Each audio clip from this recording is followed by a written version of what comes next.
This video continues from the previous. So relative size is the size of an object in relationship to its surroundings. And so by establishing our relationship between what's familiar, in this case, a person in the photo, and the unfamiliar, which are the massive sequoia trees. I mean, these, if you've been around them, you know how just incredibly huge they are. But if you take a photo of them without something for reference, people just think they're normal sized trees. So the human in the scale is something that helps us understand that relative size. And we often do that with things that we know, like a toilet in a bathroom or a refrigerator in a kitchen or a couch in a living room, right? That helps us understand what relative size is.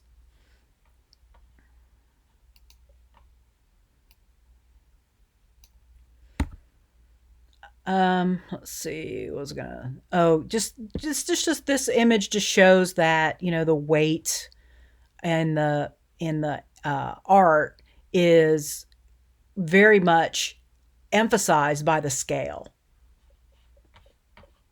And it works that way in all aspects of design.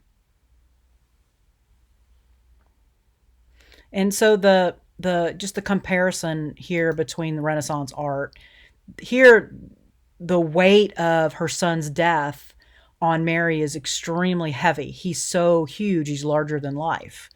But Michelangelo, when he sculpted the Pietà, did the exact opposite. And it would have, imagine if that had been a real scale man, it would have just been it would have been painful to look at because of the size of the person.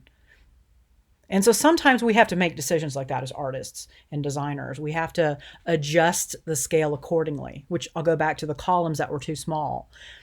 They were structurally sound, but if people perceive them as structurally unsound because they appear to be too small, then scaling them up is a way that we help make the work more comfortable for those that are viewing it. Same as Michelangelo did here. Hierarchical scale is about importance.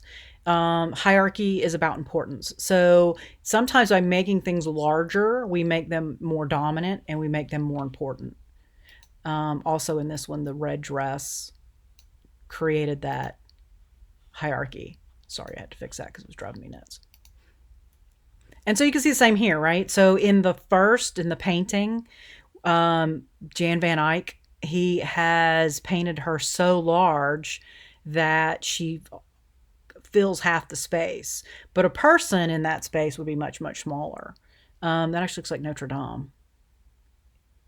Looks like the Notre Dame in Paris, but I could be wrong. And so then the Pantheon there, you can see the scale of the people is very tiny compared to the Pantheon. And that's really how big people are compared to the Pantheon. And so you can see by the people in there help give that sense of hierarchy. In the first one, the Madonna is the hierarchy. In the second one, the church, because that's what the Pantheon originally was, for the gods of the Roman people, it is the hierarchy. So size helps define what is most important in the design itself. Sometimes artists will distort objects so that it causes you to challenge or challenges you. And there are buildings that do that, right? That sort of just challenge people. Most people aren't comfortable living with that, but some people want that. It just depends on your client. Claes Oldenburg did all these really large sculptures, and you can see people next to the pocket, the army knife, that is a knife ship, very, very large. Here where the shoe is being restored. It shows that the shoe is either larger than life or we got some very little people working on this. And it's really interesting how when you play with scale like this, you can create some very interesting designs.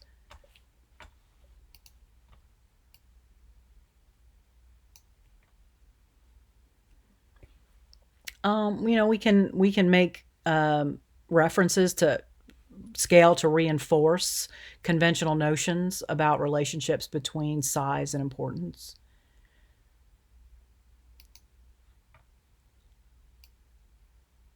So proportion has to do with the relationship or the ratio of two things to one another. And so objects in our designs can very much be comfortable or uncomfortable depending on proportion. So there have been throughout history mathematicians, scientists, and artists who have talked about what are beautiful proportions. How do we know the right proportion?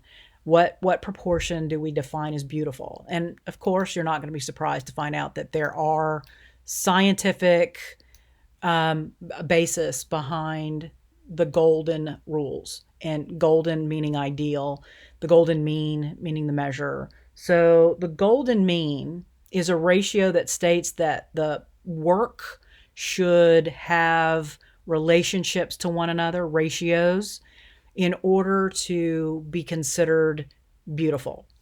The Greeks believed that this was, these were the ideal proportions as it represented a ratio common in nature. So there we go, right? Human body too.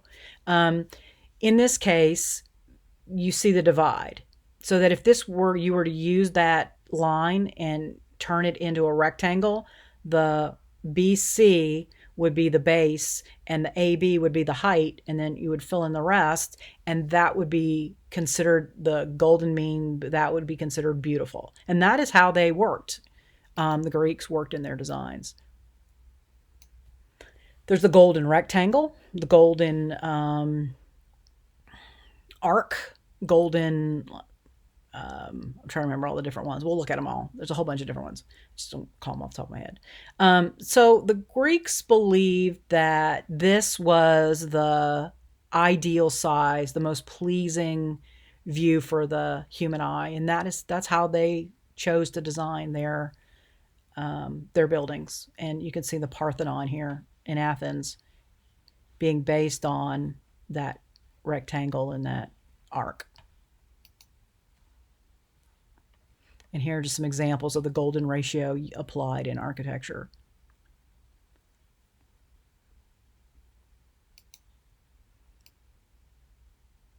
So the golden mean can be applied to the spiral, helix of DNA, the Nautilus shell, the Milky Way galaxy, and that is then applied to compositions. So you see a lot of spirals in early human artwork. And we see them in natural forms like shells. And they span across time and culture. So there's something else called the Fibonacci numbers. And so this also has to do with the golden mean. And it does a proportion. So Leonardo da Pisa, also known as Fibonacci, this is misspelled, stated that the ratio was 5:8, and that was important in forming shapes to beauty. Okay, and so all great in theory. How does it apply? Well, scale and proportion have their place in visual hierarchy, and as you can see from the example, if you don't set them right and you don't set them at the beginning of your project, then you're not going to know how big to make something. If you just eyeball things, then it may seem off. So that's why good proportion is important. And now, so on the left, there are examples of bad proportion, and on the right, good proportion. And this, again, has to do with nature. Almost nothing in nature is cut in half. And so that's why that is not considered good proportion. In nature, things tend to be off. And so that helps balance out the proportion.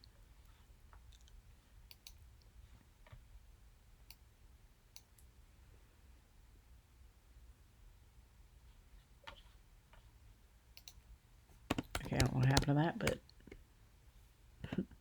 something happened. Okay, by changing even a tiny little thing, you can throw off the balance in the rest of your design elements. And so, as we talked about with Gestalt, that everything's are judged immediately by the whole. So the little components, if they're off, really do stand out like a sore thumb.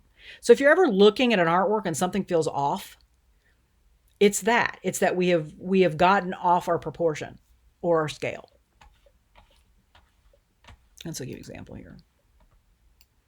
Everybody's familiar with the iconic Apple logo. It was designed using the golden spiral. And you can see it applied there.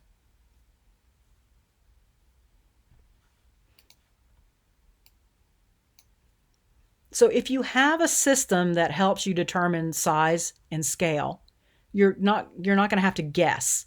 And then you're not going to have to spend a lot of time adjusting. So if you just start with what your scale is at first, then it helps you lay out your design and flow from there.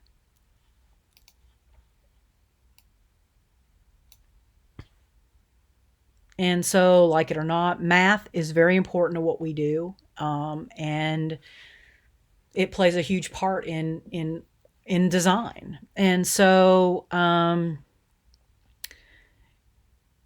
the reason you're required to take college algebra and trigonometry is that you're going to need to do math in design. A lot of people say, I'm an artist. I'm not good at math. I want to go into design, but math, as you're seeing, is very important. So it's important to understand that math is a very important part of design. In fact, Leonardo da Vinci did a lot of sketches that you can see where he worked out the mathematics on his drawings, on his sketches.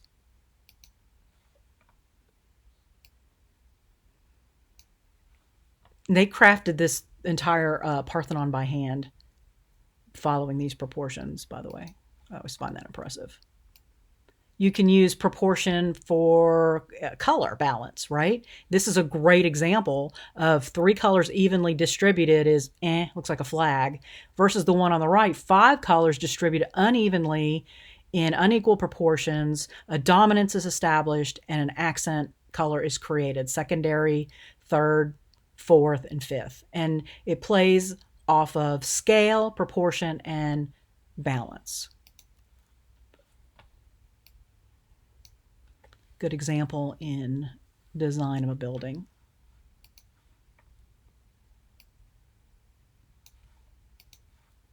So in summary, the ratios set the increments that we use in our scales.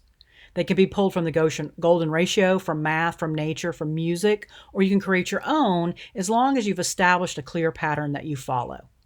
We set the scales of our design in order to focus on what sizes the elements will be. Again, graphic standards is a required text in every single one of your classes because of how important this is. Once we've got our scale set, whether it's modular, dual-strained modular, diatonic, or whatever you choose, you then have to find the base element to use this. You have defined your base element to use as your scale. Sorry, stepping over myself because I'm running out of time here. Proportion is the base of your design. Think of homes being built around the average size of humans. If your house was built for the size of a child, it would be a scale model to what would feel right to your child, but would be out of proportion to you. When you change the size of one element, consider if the rest of the elements need to change as well or not. It's just something to always consider when you make changes. And so, of course, the reference here to Alice in Wonderland is very apt because it frequently shows Alice is too small or too large for the environment. And it's the ideal analogy for why scale, proportion, and size are so important to design.